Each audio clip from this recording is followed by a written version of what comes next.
દેશની સીમાઓ માતાના વસ્ત્ર સમાન છે. તેનું રક્ષણ કરવું દરેક ભારતીયની ફરજ છે. ભીષ્મ પિતામહ. નમસ્કાર દર્શક મિત્રો, સરહદ ન્યૂઝ ચેનલમાં આપનું સ્વાગત છે. હું અનિતા ગોસ્વામી. હવે જોઈએ સમાચાર વિસ્તારથી. વાવથરા જિલ્લાના વાવ તાલુકાના સરહદી પંથકમાં આવેલ એક ગામમાંથી 9મા ધોરણમાં ભણતી નાની બાળાનું અપહરણ થયા હોવાની ચોંકાવનારી ઘટના સામે આવતા સમગ્ર વિસ્તારમાં હડકંપ મચી ગયો છે. ઘટનાને લઈને સ્થાનિકોમાં ભય અને ચિંતા ફેલાઈ ગઈ છે.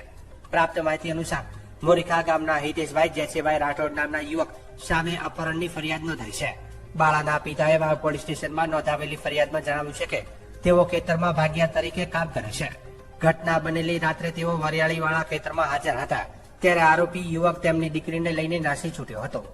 ઘટનાની જાણ થતાં જ વાવ પોલીસ તાત્કાલિક હરકતમાં આવી ગઈ હતી અને આરોપીને શોધખોળ માટે ચક્રો ગતિમાન કર્યા છે. સરહદી વિસ્તાર હોવાને કારણે પોલીસે આસપાસના વિસ્તારોમાં પણ તપાસનો વ્યાપ વધાર્યો છે.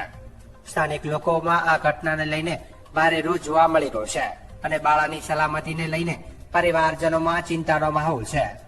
પોલીસ દ્વારા બાળાને વહેલી તકે શોધી કાઢવા અને આરોપીઓને કાયદેસરની કાર્યવાહી કરીને જેલ ભેગો કરવામાં આવે તેવી માંગ પ્રવર્તી રહી છે.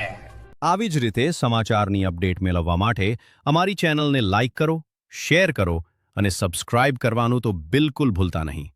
સરહદ ન્યૂઝ ગુજરાત.